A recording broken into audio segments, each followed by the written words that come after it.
Quanto tempo investir para viver de renda? Esse é o tema do nosso bate-papo de hoje. Eu sou o Danilo Gatto e aqui no Finanças em Desenho eu ensino a investir por conta própria sem depender de terceiros. Se vocês estiverem vendo esse vídeo no YouTube, por favor me sigam aí no YouTube e também no Instagram, porque é lá que eu gravo esses vídeos aí todo santo dia. Quanto tempo investir para viver de renda? E aí, alguém consegue chutar? Quem tiver alguma ideia aí pode ir escrevendo nos comentários. Quanto tempo vocês acham que a gente precisa investir para viver de renda? Então, assim, pessoal, todo mundo que começa a investir, né, ou pelo menos a gigantesca maioria, tem esse objetivo final de um dia poder viver de renda. De um dia poder chegar lá e, sei lá, se aposentar, que seja, né? Só que aí sempre fica essa dúvida, né? Você está começando a investir hoje. Quanto tempo você precisa investir para efetivamente começar a viver de renda? Tá? Então, eu acho que é importante primeiro a gente separar o que seria viver de renda para você, tá? O que é viver de renda? Na minha visão, vejo duas situações aqui. Primeira, você viver de renda exclusivamente da renda dos seus investimentos e não ter nenhum tipo de renda adicional, tá? Ficar ali deitadão na rede, só teus investimentos rendem, você não faz absolutamente nada e só fica pingando aquele dinheiro ali na sua conta. Essa seria uma forma de viver de renda. Ou alguma outra forma de viver de renda é você tem alguma renda adicional de negócios, de trabalho, de alguma coisa que você faça em paralelo aos seus investimentos no mercado de capitais, tá? Então isso faz uma diferença gigantesca, como eu vou mostrar para vocês em seguida, tá? Você decidir qual dos tipos você vai querer viver de renda e no final eu vou dar um pouco minha opinião sobre isso. Mas então vamos partir primeiro para o que seria viver de renda sem nenhum tipo de renda adicional, exclusivamente com a rentabilidade de investimentos, tá? Então, para isso, obviamente, a gente tem que projetar valores futuros e quando a gente projeta valores futuros, a gente sempre vai ter que estimar alguma coisa. Então, não dá para projetar do nada, né? Então, eu trouxe algumas referências aqui, algumas premissas para a gente poder fazer esse cálculo. Então, premissa número 1, vou estabelecer como referência, tá? Que essa pessoa vai ter a mesma renda pelo período que ela vai passar guardando, tá? E vai se aposentar com aquela renda. Então, isso é a primeira premissa. Segunda premissa, que ela vai manter também os mesmos gastos, tá? Então, além dela ter a mesma renda, ela também vai manter os mesmos gastos durante o período de acumulação e depois no período que ela for viver daquela renda, tá? E terceira premissa, a rentabilidade real média que ela vai ter. Então, um pouco antes aqui de entrar na aula, eu fui ali na calculadora do cidadão do Banco Central, né, que é uma calculadora interessante, muitos de vocês talvez não conheçam, vocês conseguem corrigir valores em períodos aí específicos, né? Você coloca o ano que você quer, o valor que você quer e qual indicador você quer corrigir. Pode ser Selic, pode ser IPCA, pode ser o CDI, tá? E eu peguei do início do Plano Real, ali por volta de 95, coloquei ali 1º de janeiro de 95 até agora dezembro de 2020, tá? Então, deu para ver que o CDI teve ali uma rentabilidade média de uns 15% ao ano e o IPCA uma rentabilidade média de aproximadamente 6,8% ao ano. Tá? Então, você teria uma rentabilidade real nesse período anual média por volta ali de uns 8, 9% ao ano, tá? Ou seja, acima da inflação. Só que aí, obviamente, é interessante nós sermos conservadores sempre quando a gente faz esse tipo de cálculo, tá? Então, eu preferi trazer esse valor para baixo e presumir aqui uma rentabilidade real média, né? Rentabilidade real aquela acima da inflação de 6% ao ano, tá? Até porque 6% ao ano a gente consegue hoje, por exemplo, como dividend yield de algum tipo de fundo imobiliário, tá? Que acaba sendo uma referência boa, porque a rentabilidade de fundos imobiliários ela é isenta de imposto de renda e também tende a ser corrigida com a inflação. Você consegue tranquilamente achar fundos que te paguem aí 6% ao ano ou acima. Então, eu vejo que essa é uma boa premissa, tá? Pode ser ajustada? Pode. Pode ser que ela esteja errada? Pode também, mas baseada aí no histórico, a gente tem que ter alguma referência para começar, tá? Então, galera, se a gente tomar essas três premissas, que a pessoa vai ficar com a mesma renda no período de acumulação, que a pessoa vai ter os mesmos gastos no período de acumulação e quando ela for viver da renda, e que ela vai conseguir nesse período aí ter uma renda aproximada de 6% ao ano acima da inflação, se ela guardar 10% da renda dela, essa pessoa vai precisar guardar 40 anos, tá? Ou, né, se eu quiser guardar, comecei muito cedo, né, tenho 40 anos pela frente, eu preciso guardar menos da minha renda, precisaria guardar aproximadamente 10%. Então, vamos imaginar uma pessoa com 5 mil de renda, se ela guardar 10% da renda por 40 anos, ela vai ter ali aproximadamente 1 milhão nesse período. E 1 milhão, se você aplicar essa mesma taxa de 6% ao ano acima da inflação, dá uma rentabilidade mensal aproximada de 0,5% ao mês, né? Porque conta com juro composto não é só dividir ali por 12 meses, tá? E aí você teria uma renda aproximada de poder de compra de R$ 5.000 de hoje, tá? E que continuaria se corrigindo com a inflação conforme o tempo passasse. Então, seria sempre o poder de compra de R$ 5.000, porque a gente está fazendo com uma rentabilidade real acima da inflação. Ou seja, a pessoa conseguiria ter uma renda, uma renda passiva equivalente à renda ativa que ela tem hoje, tá? Então, nesse caso, 40 anos, 10% da renda. Se essa pessoa quiser guardar por 30 anos, ela vai ter que guardar aproximadamente 20% da renda, tá? Então, se é uma pessoa lá que ganha R$ 5.000 e ela tem um horizonte de 30 anos pela frente, essa pessoa tem que guardar aproximadamente R$ 1.000 por mês. Vai dar na mesma, vai ter 1 milhão aproximadamente ali depois de 30 anos, que vai dar uma renda passiva para ela real, com poder de compra real, de aproximadamente R$ 5.000 por mês. Beleza? E se ela tem um horizonte de apenas 20 anos pela frente dela se aposentar, ela vai ter que guardar mais ou menos 45% da renda. Beleza? Então já vocês podem perceber que não é uma conta justa, tá? Não é um negócio assim que... Porque, ó, de 40 anos para 30 anos a gente diminuiu 1/4 do tempo. Mas você não aumenta 1/4 só o valor que você tem que guardar da renda. Você dobra o valor que tem que guardar da renda. Então sai de 10% para 20%, tá? E de 40 anos para 20 anos a gente diminuiu o tempo pela metade. Só que aí você não tem só que dobrar o valor então, né? Já que diminuiu o tempo pela metade, vou guardar o dobro então. Não, você tem que guardar 4 vezes mais. Então, galera, isso é o efeito dos juros compostos, tá? Quanto mais tempo você passa o dinheiro sofrendo efeito dos juros compostos, né? O juros sobre juros em cima do montante que você tem aplicado, mais forte ele é e mais ele se multiplica. Talvez se eu colocasse aqui 50 anos, eu não fiz essa conta, vamos dizer, o cara começou a guardar ali com 20 anos, vai terminar de guardar com 70 anos, talvez ele tivesse que guardar só 5% da renda dele, talvez menos ainda, tá? Porque aí é mais tempo ainda que o dinheiro passa sofrendo efeito de juros compostos. Então, eu acho que vocês, analisando isso, já devem ter algumas opiniões aí, né? A primeira é, o quão viável é a gente efetivamente viver 100% de renda passiva, tá? Primeiro que vocês vão ver que não são valores baixos que a gente tem que guardar, né? Eu estou falando aqui de 10, 20% da renda, estou falando aqui de 45% da renda. Olhando que a maioria dos brasileiros aí não guarda dinheiro e que os que guardam muito provavelmente já passaram ali dos 30 anos, né? Eu imagino que a maioria vai estar nesse horizonte aí que vai ter que guardar de 20 a 45% da renda. Porque eu imagino que muitos vão olhar, torcer a cara e dizer que é totalmente inviável, tá? Imagino que para alguns realmente seja, tá? Então, aí vem essa situação, né? A primeira situação, é viável eu guardar tudo isso da minha renda para viver exclusivamente de renda? Para alguns talvez não seja, para alguns talvez seja.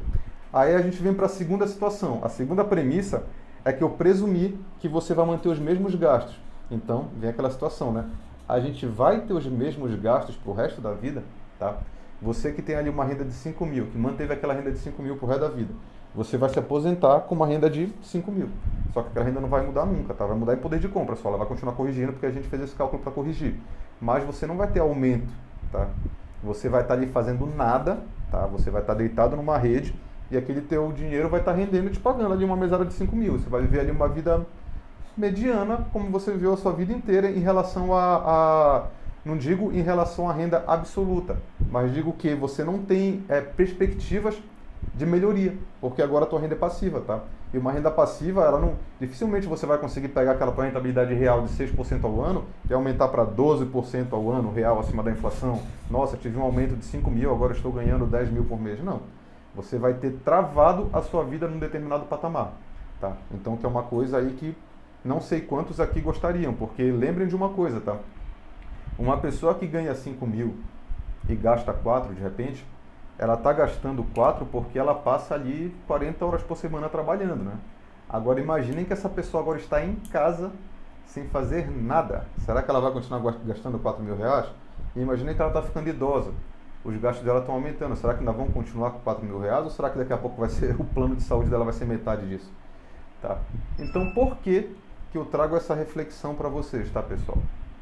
Isso daí eu tive essa reflexão depois que eu li aquele livro do Gustavo Cerbasi, Adeus Aposentadoria, que eu até fiz o resumo dele no YouTube do canal.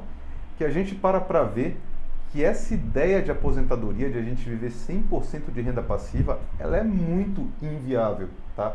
Talvez alguém consiga, talvez aquela pessoa que é muito disciplinada, tá? Eu conheci pessoas assim na época que eu ajudava com o planejamento financeiro aqui em São Paulo, tá? Pessoas que guardavam 50% da renda, jovens. Muito jovens, assim, a pessoa com, sei lá, 25 anos, 30 anos, guardava 50% da renda.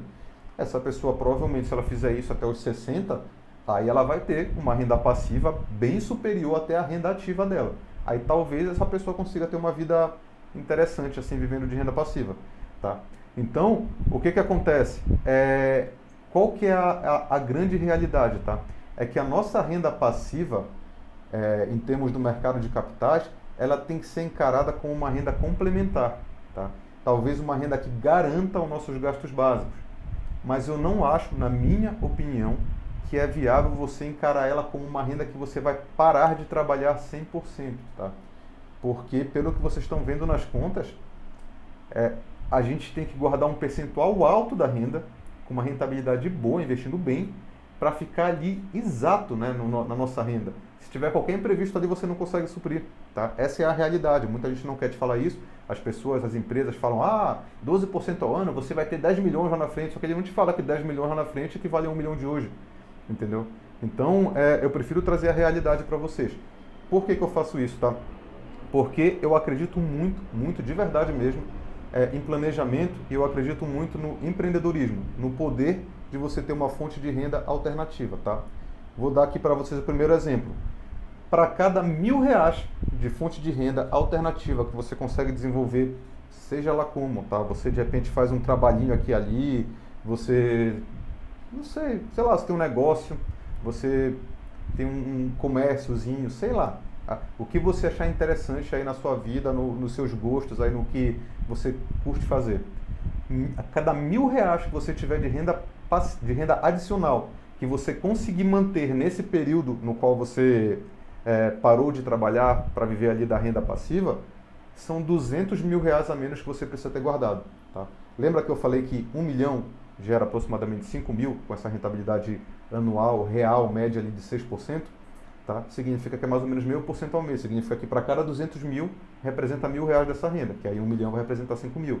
Ou seja, se chegar lá na frente, essa pessoa conseguiu achar um trabalho que dê para ela R$1.000 e que ela consiga manter esse trabalho por resto da vida, às vezes é um negócio que ela gosta, que ela ama, sei lá, a pessoa ama fazer crochê, resolveu trabalhar ali de boa, vendendo os crochêzinhos aqui e ali, conseguiu R$1.000 por mês. Ela precisa ter R$200 mil a menos guardado, tá? Ou, se ela tiver conseguido juntar esse 1 milhão lá, ela vai ter R$1.000 a mais, tá?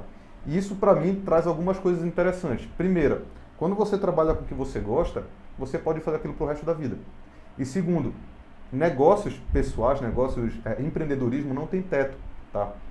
Essa pessoa que está fazendo crochê, daqui a pouco pode começar a dar super certo, o negócio pode começar a melhorar, daqui a pouco ela pode contratar pessoas para trabalhar junto com ela e virar um negócio que ela vai passar o resto da vida fazendo e de repente aquele R$1.000 vira 2 mil, 3 mil, 5 mil, só que ela pode fazer isso tranquila porque em paralelo ela tem aquela outra renda que ela investiu no mercado de capitais, ali da carteira de ações, de renda fixa, de fundo imobiliário, que vai estar sustentando ela em paralelo, tá? Então eu acho, pessoal, que assim, existe muito risco, muito risco mesmo. Leiam esse livro do Gustavo Cerbasi aí, ou assistam um resumo dele que eu coloquei no YouTube, de você pensar e planejar sua vida totalmente levando em consideração como se você fosse parar de trabalhar um dia para viver 100% de renda passiva de investimentos. Existem riscos muito grandes em relação a isso, tá? E outra coisa que eu acho legal vocês saberem é que no decorrer do tempo vocês provavelmente vão ter que fazer ajustes nisso, né? Porque se você passou 20 anos da sua vida ganhando R$5.000 e guardando 20%, e nos últimos 10 anos você teve um mega aumento lá, você está ganhando agora R$15.000, você vai ter que fazer um ajuste significativo, porque a maior parte do tempo você passou pensando naquela renda de 5 mil, não na renda de 15 mil, tá? Então ainda tem essas situações aí que podem fazer o seu planejamento dar uma desvirtuada. Então o que eu quero fazer aqui não é desanimar ninguém para guardar. Sim, é quase obrigatório. A gente precisa ter essa renda passiva na aposentadoria, precisa guardar esses 10%, 20%, 45% da renda lá para ter a renda que garanta o nosso sustento, né? Pelo menos a gente ficar aqui em casa de boa, vendo Netflix, indo no restaurante de vez em quando, isso a gente precisa ter, tá? Até porque a gente não sabe como vai ser o nosso futuro, a gente não sabe como vai ser a nossa saúde. Agora o que eu acho que a gente também precisa ter e que muita gente não está prestando atenção, porque não para fazer essa conta real, né? Tentar trazer na realidade como é que seria você viver de renda, é ter algum tipo de fonte de renda alternativa. E isso você tem sua vida inteira para planejar. Enquanto você está trabalhando aqui sua vida inteira no seu trabalho normal, você pode em paralelo tentar começar um negócio, tentar começar um hobby adicional, algo que você gosta. Eu gosto de música, começa a dar aula de música, sabe? Tenta criar uma escola de música, sei lá, pequena, ou então começa a tocar numa banda, que é um negócio que você pode fazer mesmo depois de velho, entendeu? Ou então, pô, como eu falei, gosta de crochê, começa a fazer crochê e vender ali em paralelo, você tem 30, 40 anos aí guardando dinheiro para tentar fazer isso daí se tornar um negócio viável, entendeu? Algo que você gosta, de verdade, que você não vai se importar de trabalhar. Quem aqui empreendeu com algo que gosta sabe. Quando a gente está efetivamente empreendendo com um negócio que a gente gosta, por exemplo, isso que eu estou fazendo com vocês é um empreendimento. Eu poderia fazer minha vida inteira sem problema nenhum. Não penso em parar de fazer isso aqui. Se algum disso aqui me der muito dinheiro a ponto de eu dizer, nossa, estou aposentado. Valeu, galera. Não penso em fazer isso, porque eu tenho prazer em fazer isso aqui. Quando vocês acharem alguma coisa para vocês que dê esse mesmo tipo de prazer, vocês vão ver que não existe a necessidade de parar de trabalhar. Só que isso é algo que precisa ser planejado, não é estou aposentado, 70 anos, sem renda, preciso agora achar um negócio, que é o que acontece com a maioria. Aí sua vida vai virar um inferno, né? Provavelmente você vai ter que achar um negócio às vezes que você não gosta e vai ficar frustrado, né? Pô, trabalhei a vida inteira para continuar trabalhando com o que eu não gosto pro resto da vida. Agora, se você, enquanto está em acumulação, já começa a pensar nisso, pô, vou planejar os meus investimentos, que é isso que eu falei para vocês, 10%, 20%, 30% da renda para daqui a 30 anos. E em paralelo, também vou começar a planejar negócios que me ajudem a ter uma renda que eu possa manter para o resto da minha vida, que vai ser uma atividade ali que eu vou fazer, mesmo que seja pouca renda. Eu acabei de mostrar para vocês, R$1.000 de renda adicional são 200 mil a menos que você precisa ter guardado, tá? Isso faz uma diferença gigantesca, tá? Então, vamos responder a pergunta da live, né? Quanto tempo preciso investir para viver exclusivamente de renda? Seguindo essas premissas que eu passei para vocês, se guardar 10% da renda, 40 anos, se guardar 20% da renda, 30 anos, se guardar 45% da renda, 20 anos. Mas aí você tem que rezar para que nada, nenhum imprevisto aconteça, que tire você do trilho, que faça você gastar mais, tá? E se contentar que quando você cravou ali, parei de trabalhar, vou viver daquela renda, sua vida não vai mais mudar daquilo pro resto da sua vida. Você vai ter exatamente aquela mesma renda. Então, aí você tem que pensar se é isso que você quer para você. Eu não quero para mim e acredito que a maioria de vocês também não quer, tá? Vocês só não tinham noção efetivamente de que talvez isso não fosse viável, tá? Então, de novo, deixo aqui o conselho final para vocês de sim, montem a carteira de investimentos de vocês, ela é importantíssima, vocês fazerem isso daí para ter pelo menos a mesma renda que vocês têm lá na frente, mas também pensem nessa situação de criar negócios em paralelo que vocês possam manter outras fontes de renda até depois quando vocês terminarem a fonte principal de vocês que hoje traz a maior parte do sustento. E leiam o livro Adeus à Aposentadoria do Gustavo Cerbasi e quem não gosta de ler, veja o resumo que eu fiz lá no meu canal do YouTube sobre esse livro, que vocês vão ver que vai abrir muito a cabeça de vocês e daqui a 30, 40 anos vocês vão me agradecer. E amanhã também vai ter outra live diária, porque a ideia é fazer esse projeto aqui todo dia. Então muito obrigado aí de novo pela presença de todos, bom fim de domingo e até amanhã.